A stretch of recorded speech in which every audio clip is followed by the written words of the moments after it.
Well, thank you, Abby. Well, with us now are Jeff Mason, Reuters White House correspondent, and CBN News chief political analyst David Brody.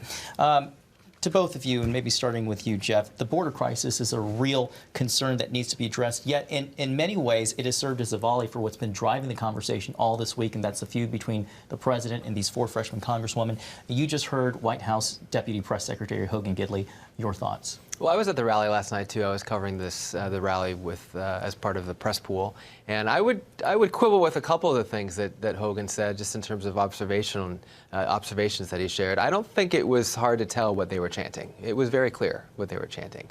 And the critics who are saying the president could have stepped in or said something, you know, there is some precedent for that. If you look at John McCain, for example, during the 2008 campaign, the woman who said he's a Muslim. That's right. He stopped the interaction with a woman who said that and said, no, that's not the case. So it's not out of the ordinary for somebody in that position to stop a chant, stop a comment, etc. Also, I think it's worth pointing out the chant that they were using was inspired by the president's tweets.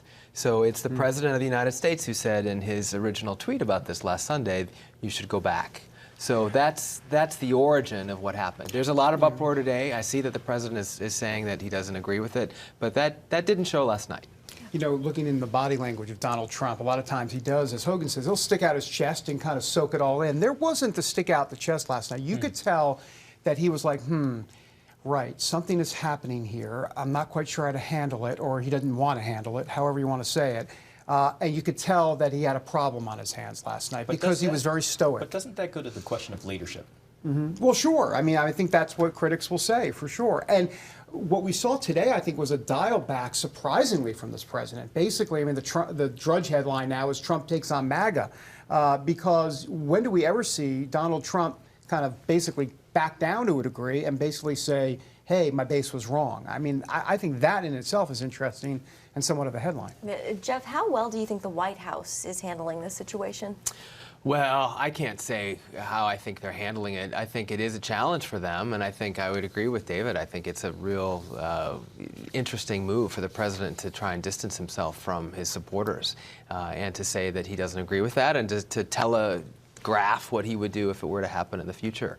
But in general, I think they've been relatively happy with how the last week has gone. I mean, a lot of controversy for sure, but it's coming down to be a clear part of his strategy going into the 2020 campaign. I think what's interesting is many Republicans seem reluctant to stand up to the president, but after these chants last night, they were more willing to come out and say that they were wrong. What's the difference between, as you just pointed out, the president's initial tweet and what these people were chanting based on what the president had to say, David? Well, I think truth is in the eye of the beholder here. I think it depends, you know, who you ask on that. Look, but I think there was a difference. I think you can make the argument, at least. There was a difference between his original tweet with the words "go back," directed to women of color, even though it was never said women of color, but we know who he's talking about. Clearly, as we've talked about, I mean, that straight up is inflammatory, for sure, racist to many. But then, just the next day, he talks about, look, if you just don't like this country, then leave. Well, that's the Miley Cyrus, Rosie O'Donnell crowd. You know, that's the whole liberal kit and caboodle, where we've heard that before time and time again from family members. All of us probably have family members say, you don't like this country, leave. That seems to be more of a winning argument rather than specifically targeting them, which is where he got in trouble last night. Jeff, how do you see this playing out in 2020? You know, the administration has a lot that it could be talking about with the economy, with the labor market, with unemployment, but these kind of stories seem to frequently overshadow a lot of those accomplishments. They absolutely do. It's hard to say how it's going to affect 2020 because we are so early in the political cycle. I mean, I think in some ways people had moved on from Charlottesville, and then this happened again in this last week, and so Charlottesville people like me will write that into our stories as context, because it is context for the fact that the president has had episodes or events like this before. If more happen, I think that it could have an impact on the election. I do think, however, as I was saying before, that seems to be part of his strategy. Yeah. David?